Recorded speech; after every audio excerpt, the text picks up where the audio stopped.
Well, one thing that has occurred in the Italian context is that we said blocchiamo tutto, which has been a radical call to actually directly intervene, not through isolated occasions, which of course can serve their own function, but through mass action coordinated through radical tactics to actually block those spaces and to meet in solidarity to confront the violence that they are already imposing on us, because we are already being confronted with that violence.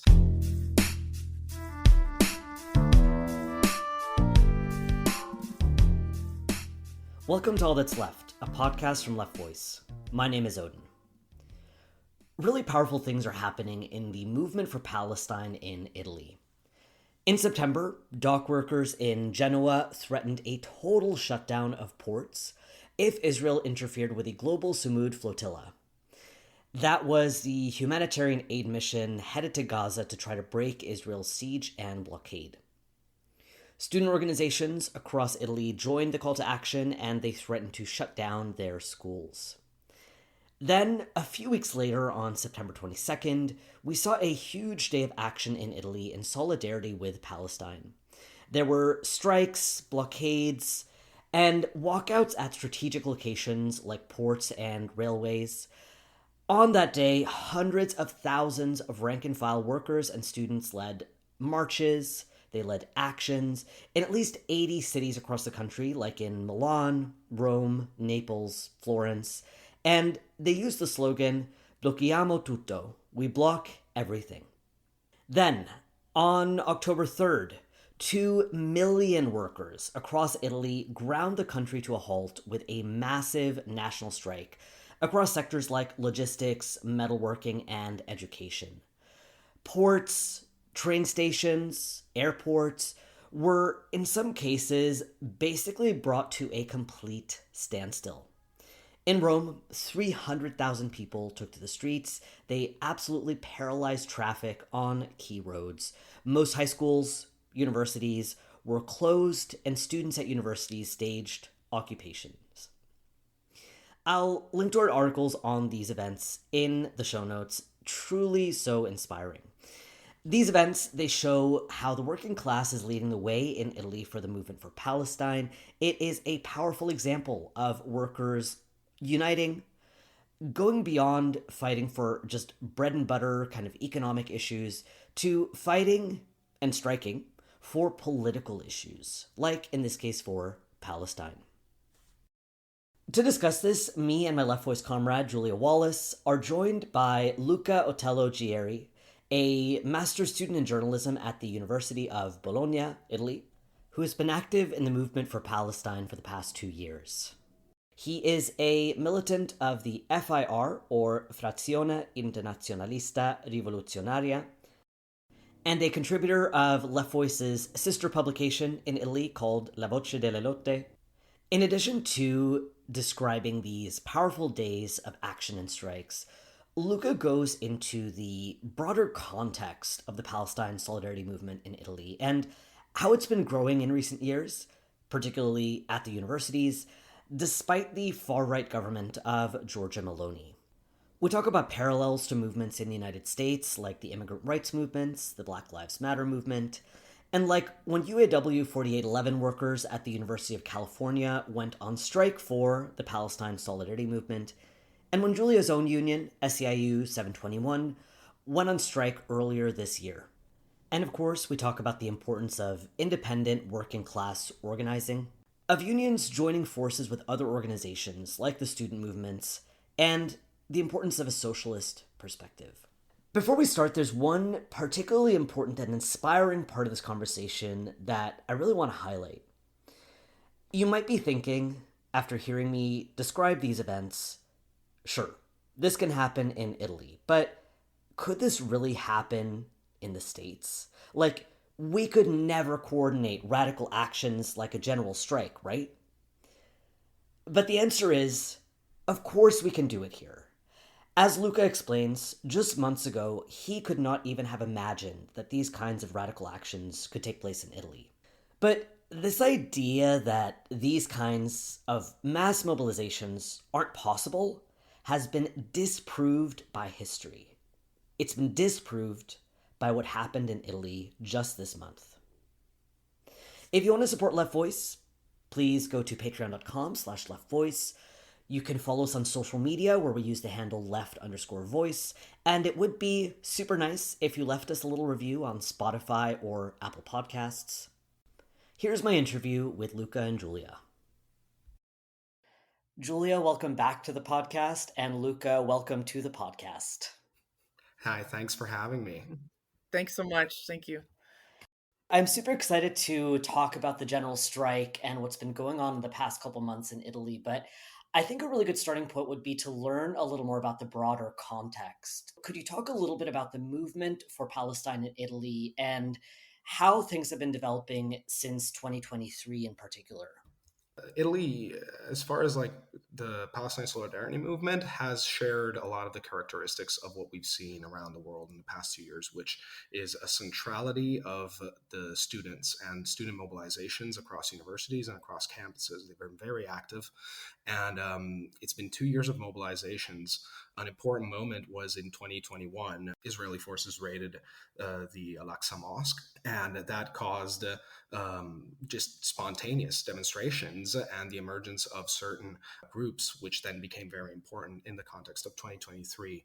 There were mass mobilizations, and they just lasted for a couple of days, but I think they were very memorable, and they served to bring up the issue and bring up attention and kind of prepare the ground for that. So the movement immediately kind of took up very radical demands, and this is interesting as far as Italy goes, because Italy historically and as far as its political culture has had an eye of sympathy towards Palestine. There's kind of like a public sentiment of solidarity towards Palestine, and that can be, attributed to the importance of like the Italian Communist Party, and as well as just geographical proximity to the area, because Italy is so strategically important in the Mediterranean context. So also we are a major hub for immigration. There's a large population of now even second generation migrants, third generation migrants from even like important Palestinian community who felt the issue of Palestine very deeply, and they protagonized especially the very early parts of the mobilization. But then it was up to the students movement, and the students tried to activate in the context of possibly the most reactionary government in the Republic's history, after fascism, Giorgia Meloni's government. And this was all occurring in a context of repression. The movement was immediately targeted with measures which even older school militants said that they had never seen. The big issue was the fact that there wasn't really a mass working class voice in these demonstrations. There were connections and there were links, because we do have I would say a healthier environment of like far left activism, and there's more, there's a longer standing tradition which hasn't been as broken up and as targeted maybe in other contexts. And there's also, especially in certain parts of the country, a lot of activity from what we call sindacati di base, which are base level unions, which are not connected to the three main unions, the Confederate unions, which are the CGIL, the CISL, and the UIL, which organize most of the organized labor force in Italy. But you have these base unions, which are active in some strategic sectors, especially in logistics. But unfortunately, they don't have the firepower, basically, to do what is now being said, which is to block everything. For 2 years, a lot of discussions were centered on how to expand the realm of this mobilization. And obviously, we had occupations in the universities. Obviously, all of this is happening in a context of rearmament in Europe, and the development of a new war economy under the pressure of NATO and US President Donald Trump. So trying to bring all of this together and trying to bring all of that, there was this kind of idea of how do we connect Palestine to the wider political situation and expand this realm of the struggle. And what we saw on the 22nd of September and on the 3rd and the 4th of October has been basically just that, probably the most significant moment of class struggle that we've had in Italy in the past 20 years. And this has been because the student movement has held fast, even though there were moments of stagnation, even though obviously facing repression, very brutal repression in some cases, and because of also the protagonism of certain advanced sectors of the working class, which were located in strategic parts of our economy and of our country, which managed to organize, sure, within the context of the base unions of the Unioni of the Sindicati di Base, but who actively called for collaboration across union boundaries, which I think is very important because most people were supportive of the Palestinian cause. You can see any kind of poll, and all opinion polls indicated this. The majority of the Italian public, the vast majority of the Italian public, was sympathetic to the Palestinian people. It was much more about disillusionment about what you can actually do. And so for this sector of the working class to actually say, like, this is what we're going to do, the idea of the flotilla, the images, like obviously the fact that this is broadcast 24/7 played a lot into the consciousness of people. And so when the port workers in Genoa said, we are going to block everything if Israel blocks this flotilla, and then they did, and they actually gave consequence to that action, for once, then I think people were emboldened by that. And that definitely sets a new standard. One follow-up that I wanted to have in terms of like the broader context is it's really interesting to hear that generally speaking, the Italian people are quite sympathetic to the Palestinian cause. I think that kind of leads into a different question, though, which is about the Italian government's stance. And so, something that's been really notable in the last couple of years of protests and mobilization is that in some countries, I should be specific here and say, I'm thinking especially of the United States and Germany, the mobilizations take on kind of a really urgent and profound quality because of how much funding and support the US and Germany in particular provide the Israeli government.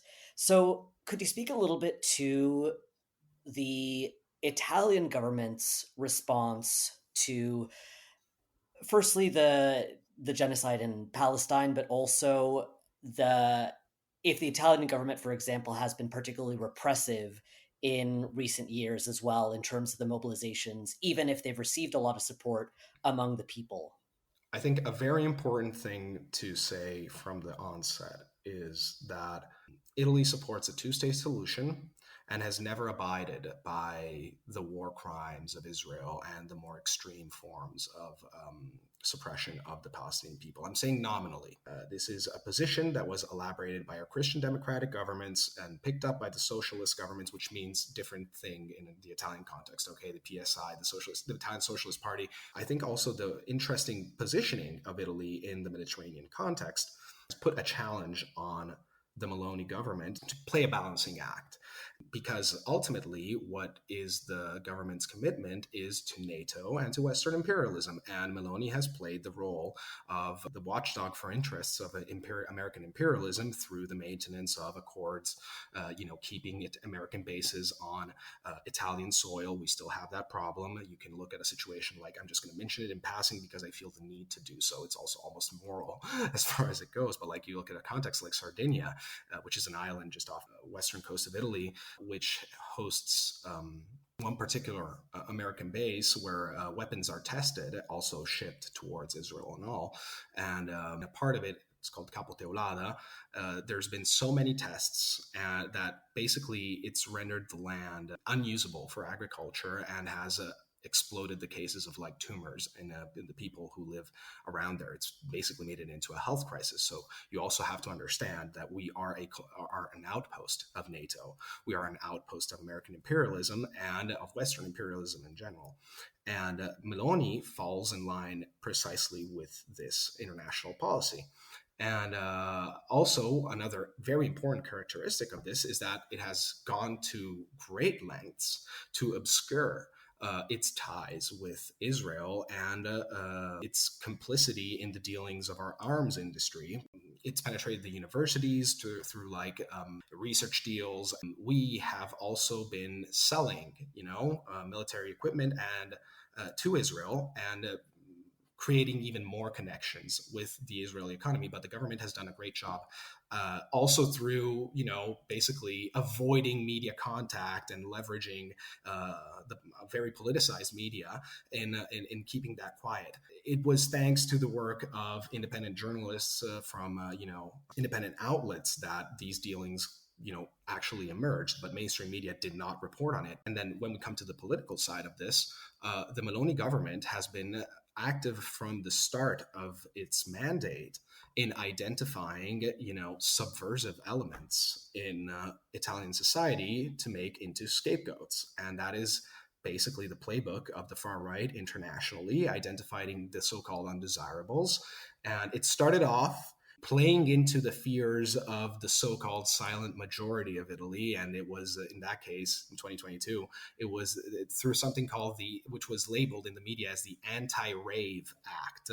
There was, penalties for basically gatherings of young people. This was then carried over to more sweeping political decisions like the so-called DL Sicurezza, the law decree on security, which now punishes and actively targets radical actions like the blocking of ports, what is so-called critical infrastructure, highways, everything that can go. So like if you took part in a protest, technically, like the ones that we saw go down in Italy, you could face up to 8 years in prison. Also, clamping down on radical worker actions, so making it even more difficult for workers to go on strike, especially if they're in certain strategic sectors. All the while trying to play like the sensible diplomatic side, which doesn't want the Palestinians to die. It wants the Palestinians to have their own state in a framework of security where both Israel and Palestine exist and all that. And in the meanwhile, targeting the movement in ways that we really have never seen. I'm talking about, beyond even just physical violence. I'm talking about active collaboration with intelligence services from Israel and piling information about activists and making lists. Young militants, many of them who I know have been active in politics for just must have been about a year, that started politics actually with the Palestine movement, who've had raids on their apartments.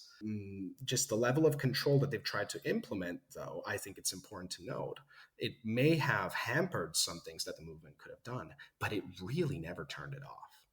That's something that I think speaks to the level of determination that students have had in all of this. It's important to note that the major moments of mobilization beyond, before the 3rd and 4th of October and the 22nd of September, would come in the wake of the more visible atrocities carried out by Israel. So like the bombing of the Rafah Passage, the Flower Massacre, these kinds of very highly visible moments that would bring, thousands of people to the streets. But in many cases, like in Bologna, which is a university city, and historically, Bologna is my city, by the way. That's where I'm from. It's a university town, and it is a town with a strong left history and tradition.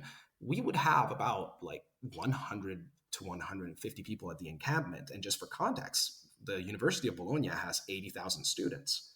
So it was very hard to organize in those 2 years, but to be able to both use that time as a way to elaborate a more radical perspective on Palestine and to put down the question that, liberation cannot happen in the presence of a settler colonial state, of a state of apartheid, of an inherently ethnocentric and expansionist state. I think that was very important to determine the character of the mobilizations that we see today. Yeah, it's really helpful and powerful to hear about this context and how this movement has a longer history. It obviously didn't just happen in a vacuum in recent months. This, though, brings us up to the strike in October. I guess my question here is kind of a simple one, which is, how was this strike able to happen? I go back to the issue of the base unions, because when you ask me about how a strike like this could occur, I think it's important to center the activities of what happened around the autonomous collective of port workers in Genoa, which is a group of workers, radical workers, who for the past several years, they are connected to a union called the USB. It's the Unione Sindacale di Base, which has had left-wing positioning and has been outspoken about a number of political issues. They had the credibility in their context to call for more radical action, because they had been carrying that banner even when no one else was trying to do so. And when the time came that the visibility was that high, when all eyes truly were on the flotilla, and I think that the level of indignation in the wider Italian populace reached basically maximum point. They had the audacity, even though they were a smaller kind of group. We're not talking about like the majority of port workers in Genoa. This is a small group of workers in Genoa who organize under, sure, the main, like USB is the main, is the biggest one of the base level unions. This is a part of a base union which represents the minority of unions in general, and it in itself is also a fraction of that. But they had the audacity to actually call a general strike, and then USB obviously made that demand even wider, and all of a sudden people realized that you could actually intervene in that. What was actually being said is that there is actual power in what we can do, and I think so.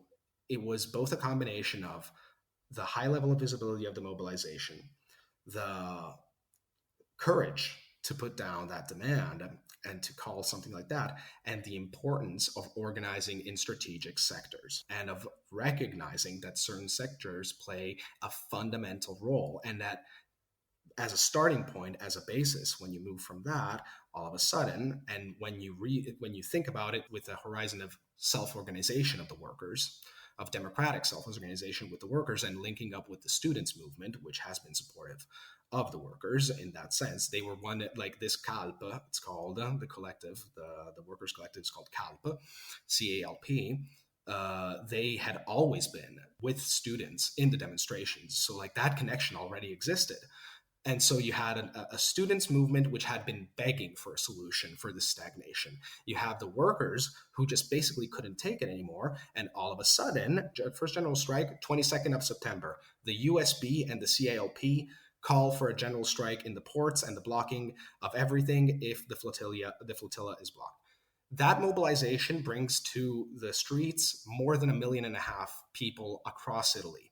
Who is missing? The CGIL, the main union, the one that has 3 million active members. And it's an embarrassment for the union bureaucracy because a lot of people who were in the CGIL did participate in that day of mobilization, and they started to be critical. So the activism of this, more radical component carried over a large mass of the Italian organized working class. And the main union then on October 3rd was forced to call a general strike after avoiding the topic for 2 years. That's, I think, a lesson that all around the world can be absolutely important. It's about, going beyond the borders of your specific union affiliation. It speaks towards the need also to interact with the base of the more traditional unions who feel that they should have a say in the political dealings of their own country and what they can actually do, and with the strengthening of the bonds with the students' movement, which is the more dynamic part of social movements in general. You mentioned that there's a strong immigrant community in Italy and that relationship. I'm wondering, how did immigrants or the immigrant rights movements or sectors play a role in the strike? What was the relationship of other social movements to the strike for Palestine? So immigrants, as far as like what I was saying, the immigrant youth present in this country, we're talking about a community which has been profoundly stigmatized, and this has been happening for at least a decade. Okay, since at least the start of the war, war in Libya, war in Syria, that has brought a lot of immigrants to our country, and we see a lot of urban separation, ghettoization of certain types of certain communities. Also, just the young immigrant male has become a scapegoat for basically anything, and lots of like center left governments have also been complicit in this. The protagonism played by the young immigrants of our country often came in a very spontaneous form, and unfortunately no real political reality has been able to speak to that and give a sort of direction to that. I'm talking more in the terms of like just giving an outlook of what you could be, what there could be, and what your life could be, and what horizons you can actually achieve through political organization and activation. The fact that these communities matter. That being said, a lot of immigrant workers entered the workforce, and that has been very interesting because a lot of the unions that they've chosen to participate in are base level unions, which are the more radical unions that I was also talking about. So that has also obviously helped politicize that.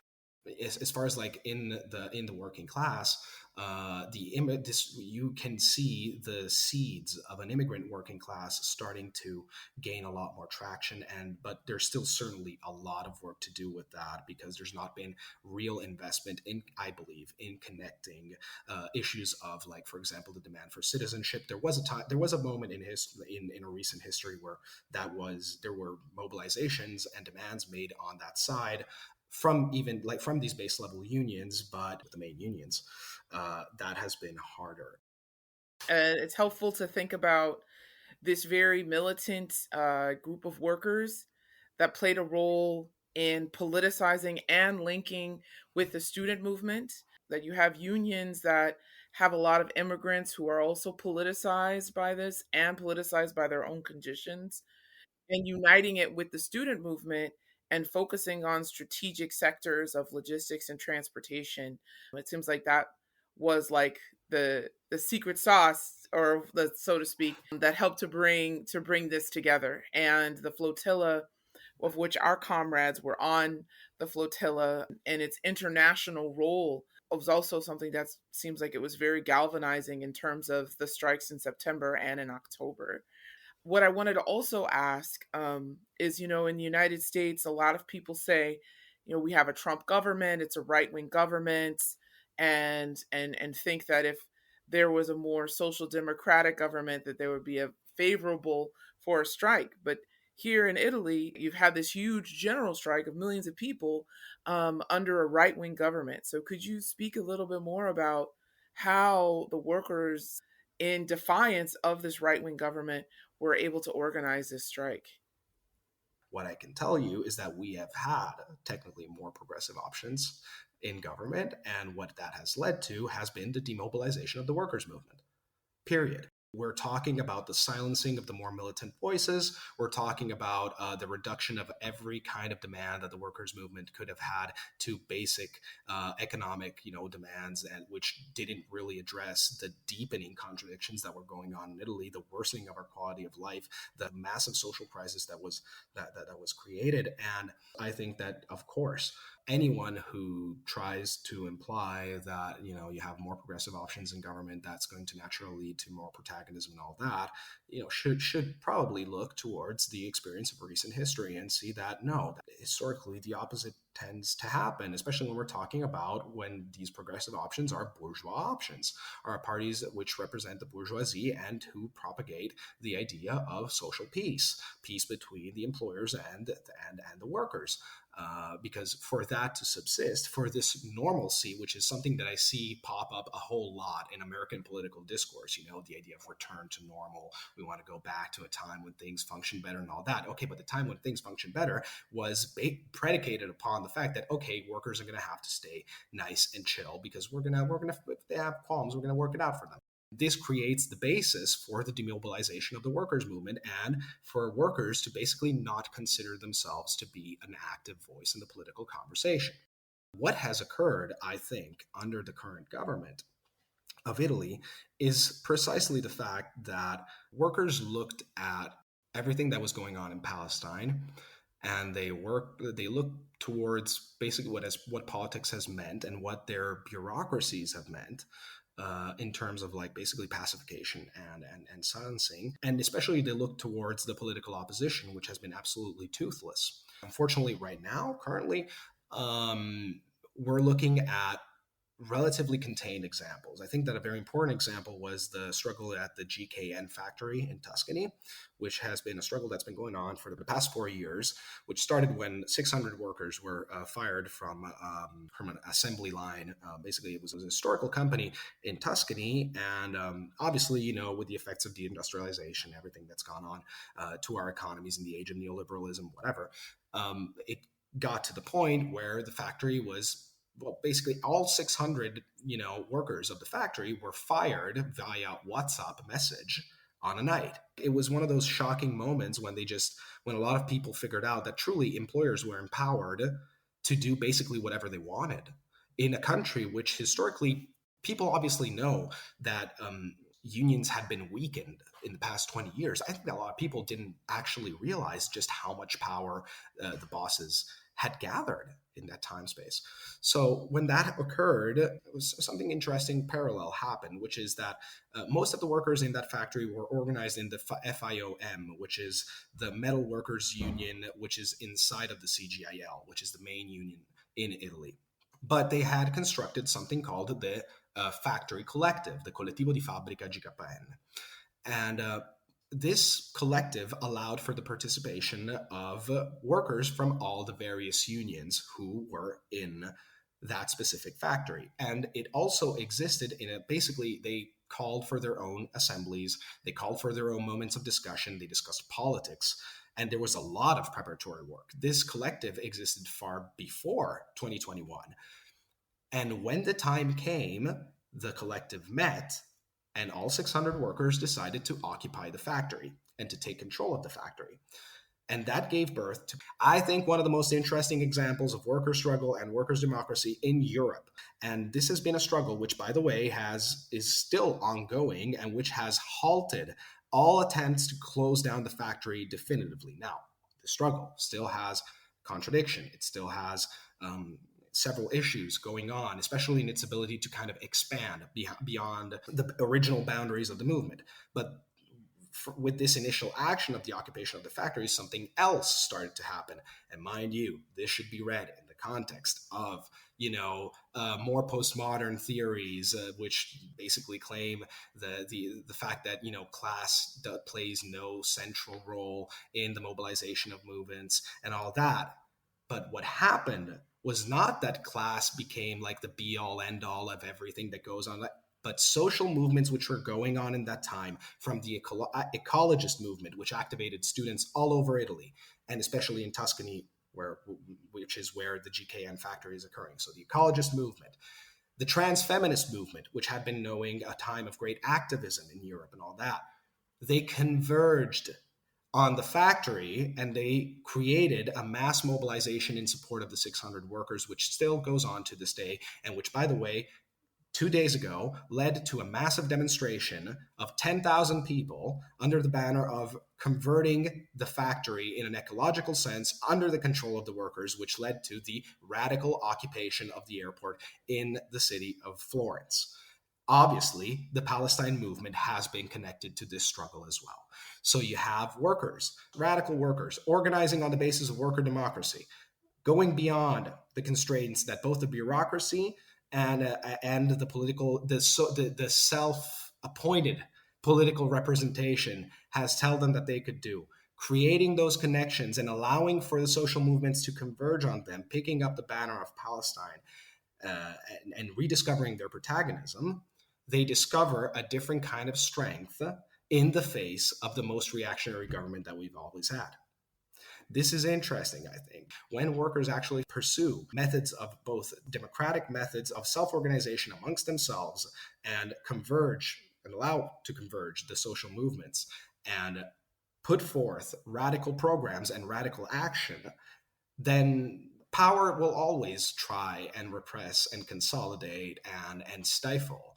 But that's when it actually becomes a struggle. And all of a sudden, you find that you actually kind of have friends everywhere. And so that emboldens a new generation of both activists and workers alike. At least we have each other, and at least we have our backs. We have friends everywhere. I like the Andor reference. There you go. Hey. So good. Hey, So it's a good. show. Yeah, I think also what we're seeing, especially with the No Kings rally that happened, millions of people across the United States protested against Trump, against authoritarianism, the far right. There were many people that wore keffiyehs that protested for Palestine, against the ICE raids. We're seeing a uniting of these struggles in these mass protests. And at the same time, we hear Brandon Johnson, Democratic Black mayor of Chicago, who referenced a general strike and referenced it with the mass general strike of enslaved Black people leaving the plantations, which led to the United States winning the Civil War, the defeat of chattel slavery in the United States. What I think we're seeing is there's a resurgence of a discussion on a general strike. Sean Fain had said for 2028. Brandon Johnson referenced it. Sarah Nelson referenced the need for a general strike. At the same time, though, these references of general strikes are done by those who are defending the Democratic Party, who have a history with the immigrant rights movement, with the labor movement, and many other movements, with Black Lives Matter, of demobilizing the working class, of rhetorically saying they support it and then saying we want more money for police. Okay, we have to accept these cuts. We're rolling back reproductive rights, throwing trans rights under the bus, all these things. And so we're hearing these people saying general strike. But what I'm gathering from what you're saying and what we think with Left Voice is that the fight for workers' hegemony has to be done with the methods of the working class and through a class independent perspective. We can't be in the same political organization, even as they mobilize people somewhat. The same political organization that is funding the Iron Dome, that is funding the apartheid state of Israel, and that is attacking the very same groups that they claim to defend. But we are hearing more discussions on general strike, so it's helpful to hear about the Italian example, because it sounds like that's been done from a bottom up of a very militant rank and file workforce uniting with the students and social movements.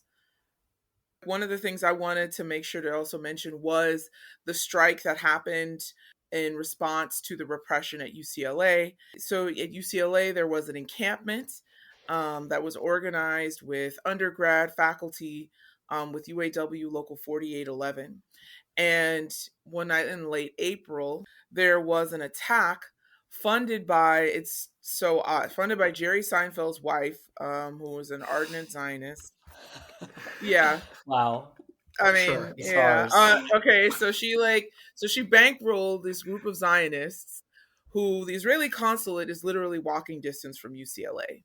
So it was a grouping of Zionists, anti-trans activists who had been targeting and violently attacking a school in Glendale, who came together with the complicity of the LAPD and the sheriffs, who attacked an encampment for 4 hours. They used fireworks, they used pipes, they beat people bloody, but were unable to demobilize the encampment, which shows its strength and organization. That they still, even with all those assaults and attacks using bear mace, whatever they could get their hands on, they were unable to destroy the encampment. And then the next day, thousands of people came together, including union activists, joined together to defend the encampment. And because of that, the UAW 4811 had an emergency vote and voted to strike throughout all the University of California institutions across the state. Tens of thousands of workers went on strike, including at UCLA, my alma mater. Okay, I've never been prouder to go to that school. And they went on strike. And they went on strike for Palestine. They went on strike for democratic rights, the right to free speech, and to defend themselves against the state and against the bigots and Zionists. And certainly the Italian general strike is another incredible example. People talk about whether it's possible to have this in the United States. We hear, yeah, they did that in Italy and that's cool, but like, could that happen here?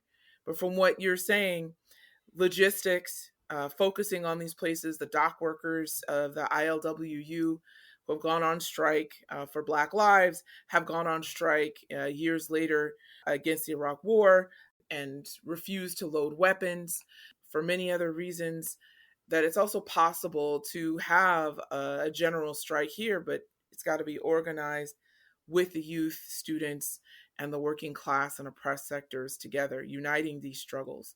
And so it's incredible for us in the United States to see this example, because it is possible, but it comes with organization. And if we can organize a mass rally at No Kings, we can organize massively as working class people and students for Palestine against authoritarianism and against the attacks on the working class and oppressed. Me and Julia, we first talked when Black Lives Matter was going down. It was such a cool interaction for me to have as a young militant and as a young student. I think that one thing that is supposed to be made extremely clear about this Italian experience, and the fact that I'm even sitting here talking about an Italian experience, is something that I wouldn't have imagined 6 months ago. Like, this has to be extremely clear in terms of feasibility. What we say in Italy has been historic. Like, when we were talking in 2017, we were like, holy shit, like, the Americans are teaching us how to do radical activism. Are you kidding me? They're more radical than us, and they're setting police departments on fire. They're taking to the streets, and yeah, there are unions doing things. Like on the West Coast, I remember it was inspiring, and it was inspiring to watch. And so finally, we were talking about the role of the police. What role does the police today cover, and all that? So, but the point was that we looked to America, and we were inspired by that because it made us think about the importance of like who is being targeted also here at home. Then it was a matter of the French. Like, we have to do like they do in France. Fare come in Francia. That's what we said. Fare come in Francia. And they would all say that. And the joke would be like, everyone says fare come in Francia, and then no one does. And so because why? Because Italy is the sleepy underbelly of Europe. Italy doesn't do this kind of thing. Italy has been dormant for at least 20 years because we've been knowing defeat for like as long as I've been alive. I want to make this extremely clear. I've been doing politics since I was 15, okay? Radical politics since I was 15. On the 22nd of September, what I told my comrades in Bologna was that this was the most important political moment of my life. This was the most important thing that I had done, the most impressive thing that I had been a part of, and that this had probably reignited a lot of stuff that I was also trying to deal with. So this idea of can we do it is like, this is something that is a triumph of the ruling classes. Every second that we spend thinking that it can happen elsewhere, but it can't happen here, that's just like, you have no idea. It's Lenin. It's what Lenin said, weeks in which decades occur and decades in which weeks occur. We have to be able to think rationally about what actually exists in the context that surround us. Like, that is certainly one message that I would give to comrades in the United States. This idea that it's unfeasible is simply defeated by history and the actual reality of things. The other part is that I think if anything can come out of this is that one thing that I was particularly shocked in trying to both cover the US, both for my professional line of work, what I would like to be my professional line of work, which is journalism, and in political activism and all that, was this constant need to reaffirm, like the more respectable options of struggle, and this idea that we should not like ever escalate. Well, one thing that has occurred in the Italian context is that we said blocchiamo tutto, which has been a radical call to actually directly intervene, not through isolated occasions, which of course can serve their own function, but through mass action coordinated through radical tactics to actually block those spaces and to meet in solidarity to confront the violence that they are already imposing on us, because we are already being confronted with that violence. Our enemies already know this playbook. They implement it, and they have been implementing it historically, and we don't even need to look that far back. It's about organizing and not being afraid to confront the power that our enemies try to implement, because we have power, and we can use that power, and we need to use that power, because when we don't, it's the most vulnerable that have to take the brunt. It's interesting you also say that. In Los Angeles, we had these two struggles, and of course the union leadership kept them apart. But you had these combative young people who were setting Waymos on fire. Okay, so the self-driving cars, burn them up. Those scooters, people were on the freeways and they were throwing the scooters over the freeway overpass.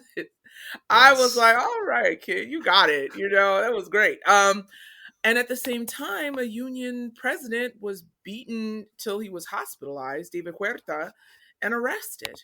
The union leadership, with very little time, organized 2,000 workers of almost every union in Los Angeles together. But they did not bring those together to defend the youth who are battling the police in the streets.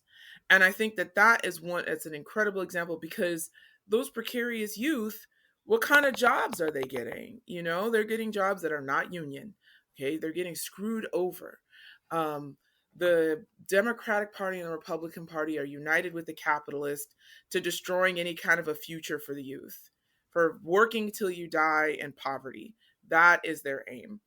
And so hearing this example of bringing together young people, bringing together undocumented youth, undocumented people who are also not unionized all that much, together, that's the most incendiary aspect of the movement that's happening. And I think also the example that we need to think of this politically. The street battles are always important. That is what is the lever that moves history forward. But also thinking how we can bring together these examples, these experiences that we've had, into political organization that maintains the lessons of history and that also is class independent and socialist. Because in LA, okay, people are super down to burn cop cars, and I'm for it. Aren't great, but like they have really big budgets. Okay, they could buy another car. But what they don't have, what cannot be replaced, is the political organization, the history, the strategy, and the politics of class independence and of socialism. And I think that, just also anniversary time. This is also the anniversary that the union bureaucracy murdered Mariano Ferreira in Argentina. And I happened to be in Argentina, and that's when I met the PTS. And part of my reason for joining the Trotskyist fraction was because I had already been an activist organizing against the murder of Black and brown youth and working class youth in the United States. But I had never seen a political strike for a young person. I'd never seen that. I'd always thought of strikes, my example back then was like people strike for bread and butter stuff, you strike for wages, you strike for hours, you strike for these things, but not necessarily striking for a political reason and striking against the union bureaucracy who murdered him because he was helping to organize unorganized workers. And I think that that's something that we're seeing more now with the Italian general strike, with the strike, the UC strike, are political strikes.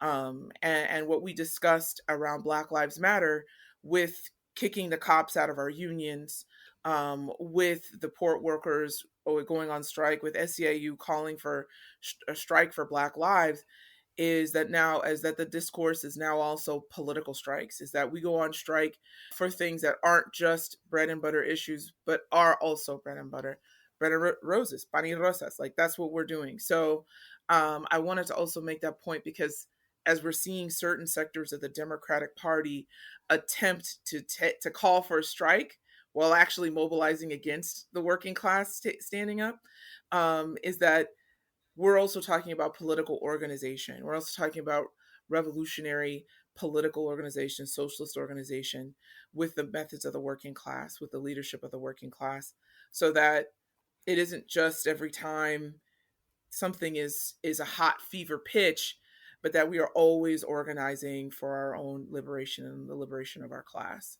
So.